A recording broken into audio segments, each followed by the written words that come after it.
अस्सलाम वालेकुम dear students. बेटा जो आज का हमारा टॉपिक है, मेरे पहले दो लेक्चर्स में भी आपने देखा होगा, हमने डिस्कस किया था बैंक्स के हवाले से। आज का हमारा जो टॉपिक है, मोस्ट इम्पोर्टेंट क्वेश्चन, हर पेपर्स के अंदर ये क्वेश्चन पूछा जाता है, बार बार ये क्वेश्चन आता है। फर्स्ट टाइम चाहे वो पेपर्स हैं, चाहे वो सेकंड टाइम का पेपर हुआ है, दोनों पेपर्स के अंदर ये क्वेश्चन पूछा जाता है। मुख्तलिफ बोर्ड्स के अंदर, मुख्तलिफ यूनिवर्सिटीज़ के अंदर ये क्वेश्चन पूछा जाता है। इसके अलावा ये आपकी नॉर्मल लाइफ में, आपकी रोज़मर्रा ज़िंदगी के अंदर इस क्वेश्चन की बहुत ही ज़्यादा अहमियत है। इस क्वेश्चन को कैसे पूछा जाता है? बैंक की तारीफ करें, डिफाइन बैंक। उसके बाद नीज, बैंक की इकसाम बयान करें, explain kinds of bank. Question वो आपसे पूछता है, define bank, explain kinds of bank. आपसे ये क्वेश्चन पूछा जाता है। अगर आप उर्दू मीडियम में है तो बेटा आपसे क्वेश्चन पूछा जाएगा, बैंक की तारीफ करें, नीज बैंक की इकसाम बयान करें। आप इंग्लिश में है तो define bank, explain kinds of bank. तो एक बार बेटा ज़हन में याद रखिएगा, जब हमने ये क्वेश्चन डिस्कस करना है तो सबसे पहले आपने क्या बयान करना होगा? बैंक का तारुफ बयान करना होगा। मैंने आपको पिछले दो लेक्चर्स आप मेरे देखेंगे, उसके अंदर मैंने आपको बैंक्स की डेफिनेशंस बार बार बयान की होगी, जिसमें इवैल्यूएशन ऑफ बैंक है। आप आपसे बेटा ये ले सकते हैं। इसी तरह बैंक की तारीफ भी मैंने आपको पिछले अपने 2 से 3 लेक्चर्स के अंदर यही आपको बार बार बयान कर रहा हूँ, बैंक की डेफिनेशन। ये बेटा आप मेरा पिछले वाले लेक्चर्स को सर्च करेंगे तो आपके पास उसी वक्त आ जाएगा इवैल्यूएशन बैंक। जैसे ही आप सर्च करेंगे तो आपके पास बैंक की डेफिनेशन आ जाएगी। हमारा क्वेश्चन स्टार्ट होता है बैंक की इकसाम, काइंड्स ऑफ बैंक्स। बेटा याद रखिएगा, बैंक्स की बहुत ज्यादा इकसाम है। जैसे कि आपके पास मलकियत के लिहाज से बैंक होते हैं, तखलीक ज़र के लिहाज से बैंक होते हैं, रजिस्ट्रेशन के एतबार से बैंक होते हैं, इनकॉर्पोरेशन के लिहाज से बैंक है, डोमिसाइल के लिहाज से तरक्याती बैंक, दीगर कुछ बैंक होंगे और प्राइस के लिहाज से बैंक हैं। अब मैं इनको साथ साथ एक्सप्लेन करता जाता हूँ कि ये है क्या चीज़, इनका मकसद क्या है और ये किस लिए कायम किए गए। और सबसे पहले जैसे कि हमारे पास है मलकियत यानी ओनरशिप। ओनर के लिहाज से, ओनरशिप के लिहाज से दो किस्म के बैंक होते हैं। एक होते हैं हुकूमती बैंक, सरकारी बैंक, और एक होते हैं निजी बैंक यानी प्राइवेट बैंक।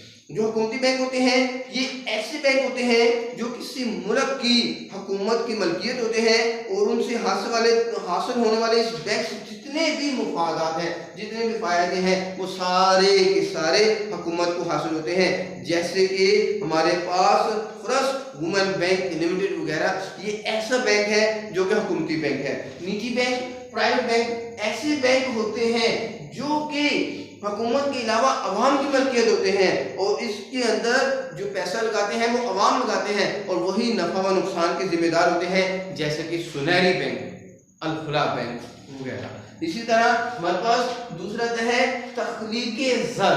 तख्लीक ज़र का मतलब है ज़र को पैदा करना। तख्लीक ज़र के लिहाज से भी हमारे पास बैंकों की दो इकसाम है। एक होता है मरकजी बैंक, जिसे स्टेट बैंक ऑफ पाकिस्तान कहते हैं, जो कि हमारे मुल्क का एक मरकजी बैंक है। यानी मरकजी बैंक जिसे सेंट्रल बैंक कहते हैं, ये मुल्क की माशी तरक्की में अहम किरदार अदा करता है और इसके ज़िम्मे मुल्क के तमाम बैंकिंग के जो फ़राइज़ वो इसी के ज़िम्मे होते हैं, जैसे कि स्टेट बैंक ऑफ पाकिस्तान। इसके अलावा तजारती बैंक, जिसको हम कमर्शियल बैंक्स कहते हैं, ये ऐसे बैंक होते हैं जिनका मकसद ही नफा कमाना होता है, ठीक है, ओनली प्रॉफिट। इनका मकसद सिर्फ और सिर्फ प्रॉफिट अर्न करना होता है। ये अवाम से अमानतें वसूल करते हैं और आगे ज़रूरतमंद लोगों को कर्जे देते हैं, जैसे कि आपके पास हबीब बैंक है, इसके अलावा लाइट बैंक है वगैरह। इसके बाद हमारे पास आता है रजिस्ट्रेशन के एतबार से बैंक हमारे पास दो तरह के होते हैं। एक होते हैं स्केड्यूल बैंक यानी फरिश्ती बैंक, एक होते हैं नॉन स्केड्यूल बैंक यानी गैर फरिश्ती बैंक। ऐसे बैंक जो मरकजी बैंक की फरिश्त के अंदर शामिल होते हैं, ऐसे बैंक फरिश्ती बैंक कहलाते हैं, जैसे कि हबीब बैंक लिमिटेड, लाइट बैंक लिमिटेड। इसके अलावा गैर फरिश्ती बैंक ऐसे बैंक जो मुल्क के मरकजी बैंक की फरिश्त में शामिल ना हों, गैर फॉरेस्टी बैंक कहलाते हैं। जैसे कि आपके पास पाकिस्तान में सिंध सूबाई अमदाद बामी का बैंक है। अब हमारे पास आता है इनकॉर्पोरेशन के लिहाज से हमारे पास बैंकों की दो एग्जाम है, एक होता है चार्टर बैंक और एक होता है आईनी बैंक।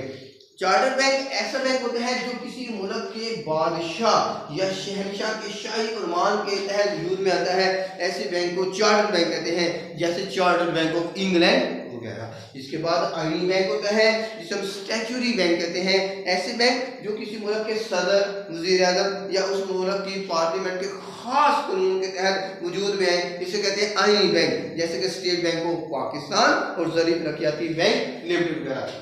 बट हमने चार डिस्कस किए अभी हमने मलकियत के लिहाज से, तकनीक ज़र के लिहाज से, रजिस्ट्रेशन के लिहाज से और इनकॉर्पोरेशन के लिहाज से। अब हमारा पास पॉइंट आता है, वो आता है डोमिसाइल।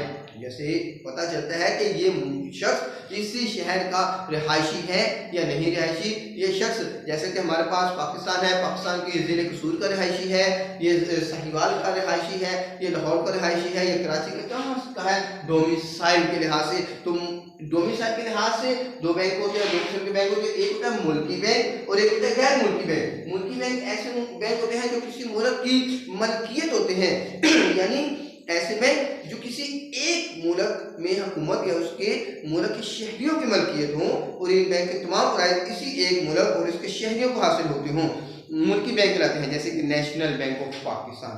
गैर मुल्की बैंक ऐसे बैंक जो किसी दूसरे मुल्क की हुकूमत या शहरियों की मलकियत हों लेकिन वो हमारे मुल्क में बैंकारी के फ़राइज़ सर अंजाम दे रहे हों, इसे कहते हैं गैर मुल्की बैंक, जैसे कि सिटी बैंक वगैरह। हमारे पास आगे है तरक्कियाती बैंक। तरक्कियाती बैंक हमारे पास 3-4 किस्म के होते हैं। जैसे कि तरक्कियाती बैंक ये ऐसे बैंक होते हैं जिनका मकसद ही जो मुल्क में मुख्तलिफ किस्म के तरक्कियाती काम को सर अंजाम देना। जैसे कि ज़री तरक्कियाती बैंक, ये ऐसा बैंक है जो ज़राअत के लिए कायम किया गया है, जिसे कहते हैं ZTBL ज़री तरक्कियाती बैंक लिमिटेड वगैरह। सनती तरक्कियाती बैंक ऐसे बैंक जो किसी मुल्क की सनती तरक्की के लिए कायम किए जाते हैं, इसे कहते हैं सनती तरक्कियाती बैंक, जिसको कहते हैं IDBL सनती तरक्कियाती बैंक लिमिटेड।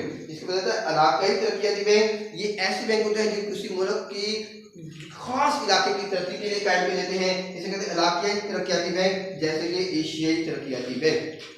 बैनुल-अक़वामी तरक्कियाती बैंक ऐसे बैंक होते हैं जो आलमी सतह पर तमाम ममालिक की सनती व ज़री तरक्की और माशरती फलाह बहबूद के लिए कायम किए जाते हैं, इसे कहते हैं सनत बैनुल-अक़वामी तरक्कियाती बैंक, जैसे कि हमारे पास वर्ल्ड बैंक।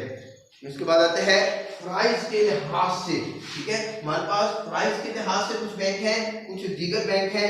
सबसे पहले मैं डिस्कस करता हूँ बेटा, हमारे पास जैसे कहते हैं प्राइस के लिहाज से कुछ बैंक होते हैं, ऐसे बैंक होते हैं जो खास किस्म के प्राइस अंजाम देते हैं। जैसे कि कुछ बैंक मुबादला के बैंक होते हैं जिनका काम एक्सचेंज काम करते हैं, यानी फॉरेन एक्सचेंज का काम करते हैं, यानी बरामद और दरामद कुनिंदगान को ज़र मुबादला मुहैया करते हैं, यानी पैसा मुहैया करते हैं, जैसे कि वेस्टर्न यूनियन बैंक वगैरह। इसके अलावा बचत के बैंक होते हैं, ऐसे बैंक जो लोगों के अंदर छोटी छोटी रकमों को कहते हैं अपने छोटे छोटे पैसों को सेव करते जाएं, बचत करते जाएं, तो ऐसे बैंक को बचत के बैंक कहते हैं। जैसे कि मरकज कौमी बचत या पाकिस्तान पोस्ट ऑफिस और सेविंग बैंक वगैरह। इसके बाद आते हैं रहन के बैंक के होते हैं मोर्गेज बैंक। ये बैंक का बुनियादी मकसद ये होता है लोगों के मकानात, ज़ेवरात और कीमती अशिया और दीगर जायदाद को बतौर रहन या गिरवी अपने पास रखकर मुख्तलिफ मुद्दत के कर्जे दिए जाते हैं। जैसे कि इनकी इकसाम है, मसलन ऑस्ट्रेलिया और स्पेन के अंदर ये बैंक्स बनाए गए हैं रहन यानी मोर्गेज के बैंक। पाकिस्तान में अभी इनका अलग वजूद नहीं है, ये सारे का सारा काम जो है मुख्तलिफ किस्म के बैंक फ्राइज अंजाम दे रहे हैं। इसके बाद आता है सार्फिन, कस्टमर बैंक भी होते हैं, जो कस्टमर हमारे जैसे कस्टमर्स होते हैं उनके बैंक भी होते हैं जो हमें रोज़मर्रा की ज़रूरियात की खरीदारी के लिए मुख्तलिफ किस्म के कर्ज मुहैया करते हैं। इसकी एग्जांपल अभी पाकिस्तान में कोई भी ऐसा नहीं, अलग से कोई बैंक नहीं है, लेकिन तजारती बैंक ही वो हमारे पास जो है वो इस तरह की हमें सहूलियात मुहैया कर रहे हैं सार्फिन के बैंक की।